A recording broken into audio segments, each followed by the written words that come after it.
నమస్తే, welcome to our channel. నా పేరు నరేష్. ఈరోజు మనతో పాటు ప్రముఖ రాజకీయ విశ్లేషకులు కృష్ణకుమారి గారు ఉన్నారు. మాట్లాడదాం మేడం. నమస్తే మేడం. ప్రిజం పబ్లో జరిగిన ఇది ఇన్సిడెంట్ ఏదైతుందో కలిపిగా కనేస్తే ఏం చెప్తారు మేడం? ఈ మధ్య పబ్బుల్లో పబ్బు సిబ్బంది యొక్క ఆగడాలు పెరిగిపోయినాయి. బౌన్సర్లు పెడుతున్నారు, ఆ బౌన్సర్లతోటి ఎక్స్ట్రా వేషాలు వేయిస్తున్నారు. అసలు సిబ్బంది కూడా ఇప్పుడు రీసెంట్గా జస్ట్ 2-3 రోజుల డిఫరెన్స్లో 2 సంఘటనలు. ఇక్కడ జీవీకే మాల్లో జరిగిన పబ్ బార్ అండ్ రెస్టారెంట్లో జరిగింది అదే, ఇప్పుడు ప్రిజం పబ్లో జరిగింది అదే. ఓకే. ఇప్పుడు ఆ పబ్ వాళ్ళు ఫేస్ సేవింగ్ చేసుకోవటం కోసం ఆవిడ్ని పదే కలిపి కానీ నువ్వు పబ్లిసిటీ కోసం చేస్తున్నావు అని 10 సార్లు అంటే 11వ సారికి అవును పబ్లిసిటీ కోసం చేస్తున్నాను, ఆ పబ్లిసిటీ కోసం చేస్తున్నాననేది చూపిస్తున్నారు. కానీ వీళ్ళు పబ్ లోపల వీళ్ళు ఎంత నాస్టీగా బిహేవ్ చేసింది, ఎంత ఇబ్బంది పెట్టింది అది మట్టుకు చెప్పట్లేదు. అందుకని ఏది ఏమైనా పబ్బుల వ్యవహారం ఏమాత్రం బాగలేదు. మరీ గలీజ్గా తయారైనవి, గబ్బేసిపోతున్నాయి ఈ పబ్బులు. అసలు సిబ్బందికి వచ్చిన కస్టమర్ని ఎలా చూసుకోవాలో కూడా తెలియట్లేదు. ఇప్పుడు వాళ్ళు ఖచ్చితంగా డబ్బులు తీసుకొని ఆతిథ్యం ఇవ్వవలసిన స్థానంలో వాళ్ళు ఉన్నారు. డబ్బులు ఇచ్చి ఆతిథ్యం తీసుకునే పరిస్థితిలో కస్టమర్స్ ఉంటున్నారు. కస్టమర్స్కి రైట్స్ ఉంటాయి, వాళ్ళకి రెస్పాన్సిబిలిటీస్ ఉంటాయి. అప్పుడప్పుడు రైట్స్ రెస్పాన్సిబిలిటీస్ క్లాష్ అవుతుంటాయి, కాదని అనట్లా. కానీ ఇక్కడ ఎక్కువ ఓర్పుగా ఉండవలసింది ఎవరంటే యాజమాన్యాలే ఉండాలి. వాళ్ళు ఉండకుండా వాళ్ళు కలుదాగిన కోతుల్లాగా వాళ్ళు ఎగురుతున్నారు. వాళ్ళని చూసి మేము డబ్బులు ఇచ్చి వచ్చాము, ఇక్కడ ఒక సర్వీస్ తీసుకోవడానికి వచ్చాము, మాకు రైట్స్ ఉన్నాయని వీళ్ళు మాట్లాడుతున్నారు. చాలా చిన్న విషయం అక్కడ, ఒక కేక్ గురించి వచ్చిన గొడవ ఇంత దుమారం తీసుకురావడము. ఆ క్లబ్లో పనిచేస్తున్న సిబ్బంది కావచ్చు, క్లబ్ యాజమాన్యం యొక్క సంస్కారాన్ని వాళ్ళ కల్చర్ని తెలియజేస్తుంది. అసలు అక్కడ వర్క్ కల్చర్ ఉందా, ఒక కస్టమర్ కల్చర్ ఉందా? ఉండాలి కదా. అరగంట సేపు వాదిస్తారు ఒక చిన్న విషయానికి. ఆమెను ఎంత రెచ్చగొట్టారో ఆవిడ చెప్తుంది. ఆ పక్కన ఒక హ్యాండిక్యాప్డ్ ఆయన్ని తీసుకొని వెళ్ళింది ఆవిడ. వెళ్తే ఆ హ్యాండిక్యాప్డ్ ఆయన్ని రెచ్చగొట్టడం, అతన్ని గురించి మాట్లాడడం ఇవన్నీ సహించే విషయాలు కాదు. అదే ఆమె పక్కన గనక ఒక ఆజాన్ బాహుడైన మగవాడు ఉంటే గనక వీళ్ళ ప్రవర్తన అలా ఉండేదా? ఇప్పుడు వచ్చింది కస్టమరు, ఆడ కస్టమరా మగ కస్టమరా అనేది మీకు అనవసరం. Customer is customer. ఆడబిల్లు మగబిల్లు అని వేరువేరుగా ఉండవు కదా. పైగా అసలు ఈ మధ్య బాగా భయపెట్టేస్తున్నారు బౌన్సర్లను పెట్టి. పబ్బుల మీద చాలా కంప్లైంట్లు వస్తున్నాయి. మొన్న అక్కడ అంతే కదా, జీవీకే దగ్గర కూడా అంతే కదా. సేమ్ ఇద్దరు పబ్లిసిటీ కోసమే చేస్తారా? అక్కడ బిల్లు ఎక్కువ వేశారు, అడిగినందుకు కోపం వచ్చేసింది. సరే వాళ్ళు ఓ మాట అన్నారు, ఏమి అంటే అదే మేము తాగుంటే చూసుకునే వాళ్ళం కాదు కదా, మీరు ఇలాగే తీసుకుంటారా డబ్బులు అని అంటే అన్నందుకు కోపం వచ్చేసేసింది. లైట్లు తీసేసి వాళ్ళని అరగంట పాటు నిర్బంధించి పంపించారు. అలాగే అంతకుముందు కూడా ఇంకొక అతను ఎవరో ఒక క్లయింట్ పబ్బుకంటూ వచ్చిన తర్వాత వాళ్ళు తాగడానికే వస్తారు, భజన చేయడానికి రారు. ఆ వచ్చిన వాళ్ళని ఎట్లా మీరు వాళ్ళని ఎంటర్టైన్ చేయాలి, వాళ్ళని ఎట్లా మీ డోర్ స్టెప్ నుంచి బయటికి వెళ్ళేంత వరకు ఎంత మర్యాదగా చూసుకోవాల్సిన బాధ్యత మీ మీద ఉంటుంది. అదేమీ లేదు. లేకపోగా ఈ పబ్బులు ఎక్కువైపోయి ఈ పబ్బులకి ఇన్ని పబ్బులకి పర్మిషన్ ఇచ్చిన ప్రభుత్వాన్ని అనాలి, ఫస్ట్ అధికారులను అనాలి. గైడ్ లైన్స్ సరిగా ఫాలో అవ్వరు వాళ్ళు. ఎన్నింటికి మూసేయాలంటే అన్నింటికి మూసేయరు. అధికారులు చూస్తూ చూడనట్టు ఊరుకుంటారు. అలాగే పబ్లిక్ న్యూసెన్స్ అవుతుంటే పోలీసులకు కంప్లైంట్ చేస్తే పోలీసులు పట్టించుకోరు. అందరికీ ఎవరి వాటాలు వాళ్ళకి, ఎవరి ముడుపులు వాళ్ళకే వెళ్తున్నాయి. ప్రశాంతంగా ఉంది అని అనుకుంటున్నారు. అంటే అక్కడికి వెళ్ళిన కస్టమరే ఎదవా? కస్టమర్కి ఏమి రైట్స్ ఉండవా? అదేమంటే ఇంకొక కొత్త వాదన తీసుకొస్తారు. అసలు ఈ పబ్బుకి ఎందుకు వెళ్ళింది, పబ్బుకి వెళ్ళి తాగింది, ఎందుకు తాగింది అంటే మీరు పబ్బు ఎందుకు పెట్టారు? తాగమని ఓగమనే కదా మీరు పబ్బులు పెట్టారు. ఎందుకు ఇచ్చారు ఇన్ని పబ్బులకు పర్మిషన్? ఈ మధ్యకాలంలో చాలా పబ్బులు అయిపోయినాయి, జూబ్లీ హిల్స్ చుట్టుముట్టు పబ్బులే.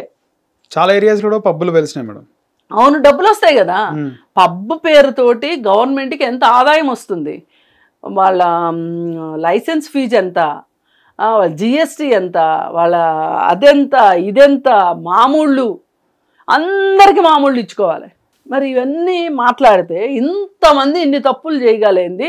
ఒకవేళ ఆమె పబ్లిసిటీ స్టంటే చేసింది అనుకోండి, ఈవిడ చేసింది తప్ప ఎక్కువ, వాళ్ళు చేసింది ఎక్కువ. ఇంతమంది నేరస్తులు డైరెక్ట్ కొట్టడానికి కూడా వస్తున్నారు, ఆ రోజు కొట్టడానికి కూడా వస్తున్నారు, ముందుకు వచ్చి మాట్లాడినవని.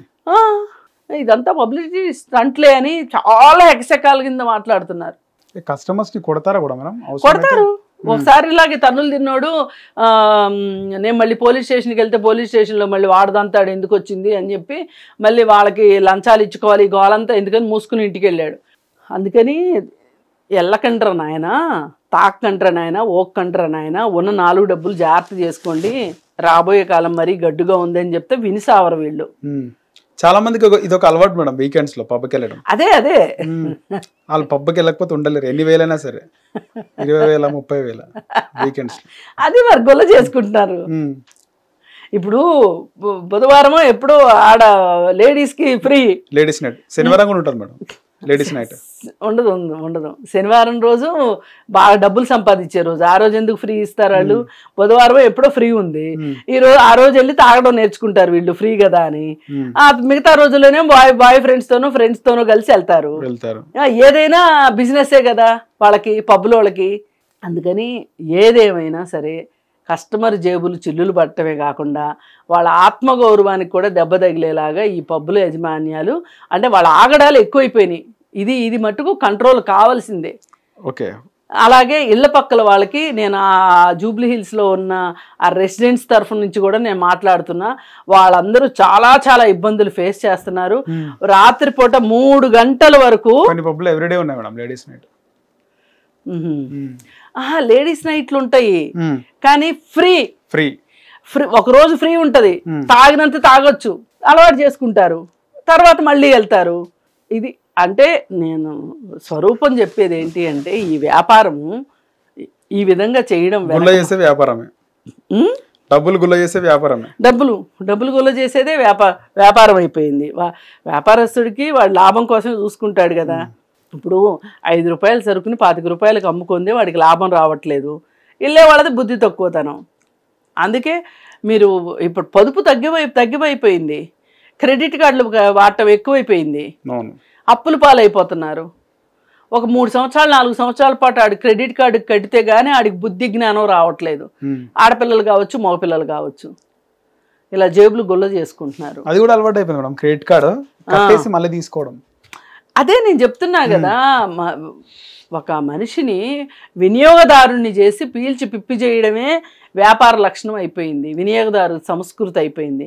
ఈ సంస్కృతిలో భాగంగానే ఈ పబ్బులు ఇవన్నీ వచ్చేసి జనాల్ని ఎడిక్ట్ చేసేస్తున్నాయి. ఇక వీళ్ళు ఎడిక్ట్ అయ్యాక ఎల్లక్స్ వస్తారా? అందరికీ తెలుసు పబ్బుల్లో డ్రగ్స్ కూడా దొరుకుతున్నాయని తెలుసు. ఆమె కనీసం డ్రగ్స్ అడగలేదు, మందు అడగలేదు, అడిగింది కేకు.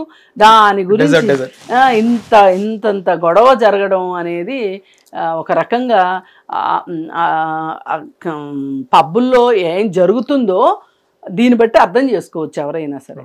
అదేమంటే అమ్మాయి తాగేసింది అని మాట్లాడుతున్నారు, పబ్లిసిటీ స్టంట్ అని మాట్లాడుతున్నారు. ఇప్పుడు ఆమె బిల్లు చూస్తే తెలుసు తాగింది లేనిది. అందుకని ఇక్కడ జెండర్ డిస్క్రిమినేషన్ జరుగుతుంది. ఆ డిస్క్రిమినేషన్ ఉండొద్దు. కేసు కూడా పెట్టినట్టుంది మేడం. పెట్టింది, ఏమి అవ్వదు. పోలీసులు కూడా వాళ్ళ పట్టే ఉంటారు. ఇంత గొడవ జరగనివ్వండి, వాళ్ళ పట్టే ఉంటారు, అంతే. పిఎస్కి వెళ్తే 2 జోబులు గుల్లనా మేడం? అంతేగా. అసలు ఇప్పుడు పోలీసులు కూడా సకాలంలో స్పందించలేదు ఆమె అడిగేదానికి. అది ఇంకొక బాధాకరమైన విషయం. క్లియర్ కట్గా ఇక్కడ తెలుస్తుంది పోలీసులు క్లబ్బుల వైపే ఉన్నారు అని. ఇప్పుడు సీఎం గారికి తెలియాలి, ఆయనకి తెలియదని నేను అనుకోను.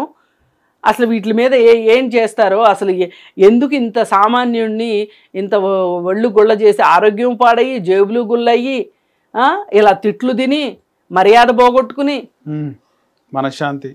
అందుకని అసలు ఈ క్లబ్బులు ఈ పబ్బులు ఇవి ఎక్కువ తీసుకొచ్చింది 2014 తర్వాతే, టీఆర్ఎస్ గవర్నమెంటే తీసుకొచ్చింది. అంతకుముందు ఇన్ని లేవు, ఇంత లైసెన్స్ ఫీజులు కూడా లేవు. ఇంకా అది కంటిన్యూ చేస్తుంది. ఇప్పుడు ఆదాయ మార్గం అయిపోయింది ఈ పబ్బులు. ఓకే, అందుకని చెప్పి దీని గురించి సీఎం గారు కూడా ఆలోచించాలనుకుంటున్నాను. ఆలోచించి ఈ పబ్బులు వాళ్ళకి ముక్కుకు తాడేయకపోతే మటుకు